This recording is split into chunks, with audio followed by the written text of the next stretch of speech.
It's very kind. I am exhausted. I was up so late last night watching the results of the election. That's how you know the tension in this country is high. I'm up at 4 in the morning going, when the hell are they going to announce who won Montana's Senate? And I watched a lot of cable news last night, and I saw all manner of interesting things, starting with Nancy Pelosi, who will presumably return as Speaker after the Democrats retook the House. Last night, Nancy Pelosi gave what turned out to be a most unusual victory speech. It's about stopping the GOP and Mitch McConnell's assaults on Medicare, Medicaid, the Affordable Care Act, and the health care of 130 million Americans living with pre-existing medical conditions. Let's hear it more for pre-existing medical conditions. Oh, okay, yeah. When I say Daya, you say beaties. Daya? Daya? Oh, there you go. But outside of that, it was a solid night for Democrats. Like a college dropout moving back in with mom and dad, they regained control of the House. Wasn't exactly a blue wave so much as it was a red flush. That was in the House. In the Senate, it was a strong night for Republicans, and Majority Leader Mitch McConnell partied well into the wee hours of the morning.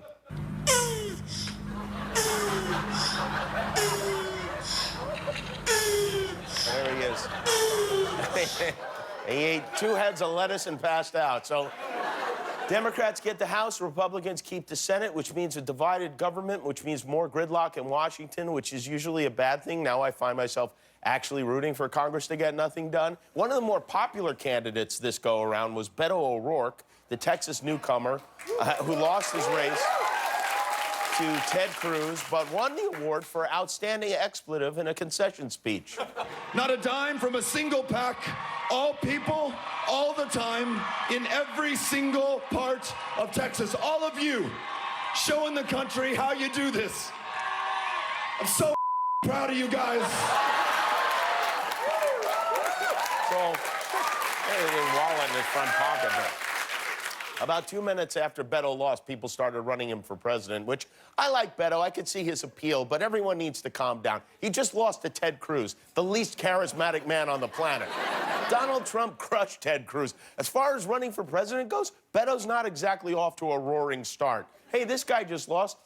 Let's put our money on him. But this is good, too. This is from Indiana's newly elected Senator Mike Braun.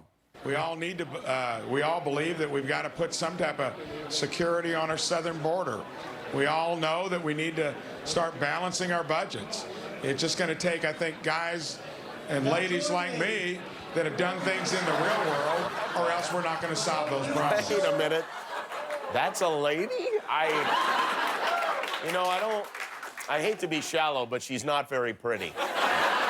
And of course, no election would be complete without a recount in Florida. Bill Nelson, the Democrat, is calling for a recount in the Senate race. And in Georgia, Stacey Abrams has yet to concede the race for governor. She's hoping for a runoff against Brian Kemp. Unfortunately for her, Brian Kemp also happens to be the Georgia Secretary of State, which means he's in charge of overseeing his own election. That must be nice. After careful consideration, I rule in favor of me.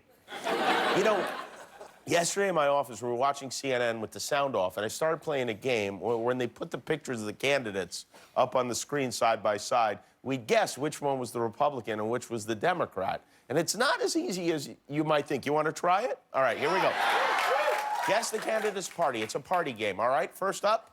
All right, here. Which one is the Republican? Here or here? I don't know, right? I'm not a weatherman. All right, is this the Republican? Let's find out. That is the Republican. You see, it's hard. All right, next, which one is the Democrat? Is this the Democrat? Yes. Let's find out. That's the Republican. All right, next, which one is the Republican? Is this the Republican? No. Right? Yes, it is. Oh, all right. Well, you're bad at this. Which one is the Democrat? Is this the Democrat? That is right. That is the Democrat. Next, which is the Republican? Is this the Republican? Yes. Let's see. Yes, that's correct. And I think we have one more. Which one is the Democrat here? Is this the Democrat? Yes. That is right. That's Jackie Rosen. She won the Senate in Nevada, and this is the most Republican-looking man in the history of the world. Thanks for watching. If you liked that video, click the subscribe button. And if you didn't like it, well, you hurt my feelings.